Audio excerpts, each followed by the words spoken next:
टेंगनामाल गाँवर देवराज गंड जे कि भारतीय सेनाबाहिनी रे जवान अछन। तांकर नुआ जन्म हेइथिबार झियो आउ तांकर स्त्री लिपि गंड के मेडिकल रे छाड़ी करी से बाहरी जाइथिले आमर देश सेवा लगी। से जेतेबेले देश सेवा करुथिले सेतेबेले तांकर स्त्री मेडिकल रे जीवन संगे लड़ुथिले आउ सेतेबेले से जीवन हारी देथिले। शुक्रवार दिन 23 मे 2025 रे थिला तांकर एकदशा। ई अवसर ने लिपिर स्मृति के रक्षा लगी एबीजीजीएम संगठन के निवेदन करथिले तांकर परिवार लोक माने।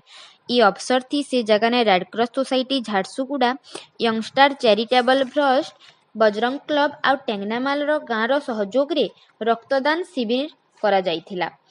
लिपिर लगी आमर गण भवन झारसुगुड़ा रे श्रद्धांजलि देइथिले आमर गण समाज रो समाज सेवी माने आउ शोक सभारे जाइथिले।